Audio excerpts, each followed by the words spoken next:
छात्र राजनीति से उभरे शिक्षा मंत्री धर्मेंद्र प्रधान का इस्तीफा, कॉकरोच जनता पार्टी की एक बड़ी जीत। नीट पेपर लीक के मामले को लेकर शुरू हुआ सीजेपी का जन आंदोलन धर्मेंद्र प्रधान इस्तीफे पर जाकर खत्म हो गया। लेकिन क्या आपने एक बात पर ध्यान दिया कि पेपर लीक के शोर में प्रभु श्री राम के चंदा चोरी का मामला दब गया, जिसकी वजह से मोदी सरकार की, खासकर पीएम मोदी की देश विदेश में शिक्षा लेदर हो रही थी। अयोध्या में प्रभु श्री राम के चंदे की रकम में डाके की वजह से सरकार बैकफुट पर आ चुकी थी। लेकिन वो तो गनीमत रही कि ऐन मौके पर सीजेपी ने नीट पेपर लीक के मामले को खड़ा कर मोदी सरकार को चंदा चोरी के मामले से राहत दिलवा दी। लेकिन लोग सीजेपी के इस आंदोलन को मोदी सरकार के चश्मे से देख रहे हैं।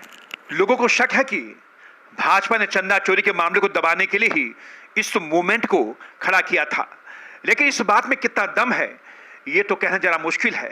लेकिन मोदी ने जिस आसानी के साथ एक सुरक्षा पार्टी के दबाव में आकर धर्मेंद्र प्रधान का इस्तीफा लिया है, वो किसी को हजम नहीं हो पा रहा है। देश में इतने बड़े बड़े मुद्दे सरकार के सामने आए, लेकिन मोदी सरकार लाख बदनामी के बावजूद कभी झुकी नहीं। लेकिन आखिर ऐसा क्या हुआ कि सीजेपी के जन आंदोलन के आगे मोदी को इस कदर झुकना पड़ा कि अपने सबसे कद्दावर मंत्री धर्मेंद्र प्रधान का इस्तीफा तक लेना पड़ गया। मोदी सरकार ने चाहे जो सोचकर यह फैसला लिया हो, लेकिन इतना तय है कि धर्मेंद्र प्रधान के इस्तीफे से सीजेपी का हौसला इतना बढ़ चुका है कि अब वो आप पार्टी के तर्ज पर देश में एक बड़ी राजनीतिक पार्टी बनने जा रही है, जिसका मकसद आप पार्टी की तरह ही जनता के बीच में जाना और फिर चुनाव लड़ना।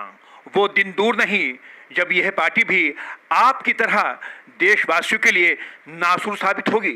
हालांकि मोदी सरकार ने सीजेपी के कंधे पर बंदूक रखकर विपक्ष और दिल्ली में आप पार्टी को बस में भले ही लगा दिया हो, लेकिन इतिहास गवाह है कि जिस तरह आप पार्टी ने दिल्ली और पंजाब का बुरा हाल किया है, उसी तरह सीजेपी भी आने वाले दिनों में भाजपा के लिए एक बड़ी सिरदर्द साबित हो सकती है।